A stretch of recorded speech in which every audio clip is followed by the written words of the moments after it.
Abdul Qadir Jailani dalam kitab Sirrul Asror menyatakan bahwa alam semesta ini diciptakan karena Nur Muhammad. Karena adanya Nur Muhammad, maka Allah menciptakan alam semesta. Tanpa Nur Muhammad, tak ada alam semesta. Benarkah? Bagaimana menurut logika? Seperti diketahui menurut pengamatan, luas alam semesta ini sekitar 40 miliar tahun cahaya, yang artinya 1 tahun cahaya, 0,6 triliun kilometer. Bisa nggak bayangkan betapa luas alam semesta ini? Pokoknya luas pikiran Anda tidak akan mampu menjangkau kecuali Anda seorang fisikawan atau astronom. Dan sampai saat ini alam semesta masih terus mengembang dan akan terus meluas sampai pada ukuran yang tak terkira triliunan tahun ke depan.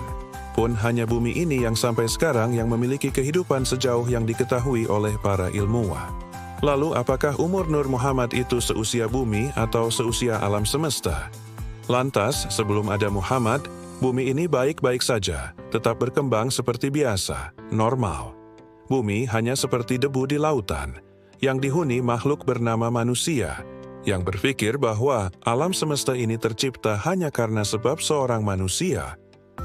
Selalu ada pembelaan bahwa Nur Muhammad itu adalah roh yang sudah ada sebelum alam semesta. Sementara seluruh isi alam semesta ini tidak butuh roh buat ada.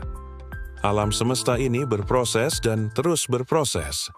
Bukankah dalam kitab Sirrul Asror itu Nur Muhammad sudah menjelma pada diri seorang pria Arab abad ke-7 yang jadi nabi terakhir?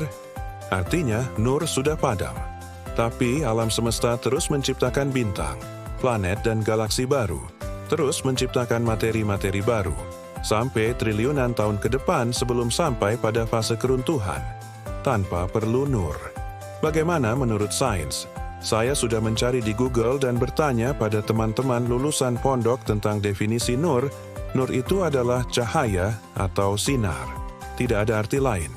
Tahukah Anda bahwa cahaya hanyalah salah satu bagian sangat-sangat kecil di dalam alam semesta ini?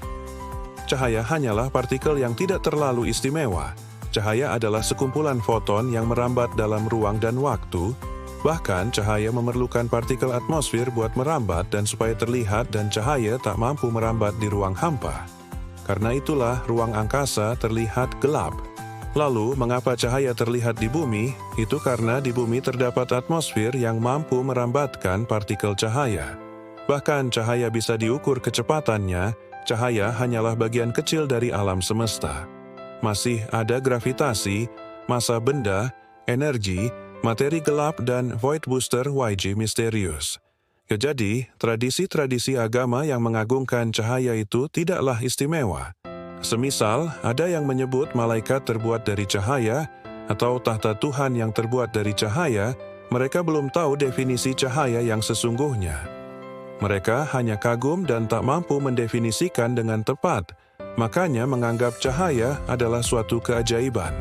Jika malaikat terbuat dari cahaya, maka dia akan mudah terhisap oleh sebuah objek di alam semesta ini bernama black hole atau lubang hitam. Mati itu malaikat juga tahta Tuhan. Kalau terbuat dari cahaya dan kebetulan ada di dekat lubang hitam, bisa amsyong tu tahta. Intinya bagaimana? Di dunia ini terdapat 2 macam ilmu. Ilmu pengetahuan dan ilmu halusinasi. Adanya alam semesta ini bisa dijabarkan oleh kedua ilmu itu tadi, tinggal kita yakini yang mana. Kalau saya memilih meyakini ilmu pengetahuan fisika dan astronomi. Kalau kalian yakin yang mana,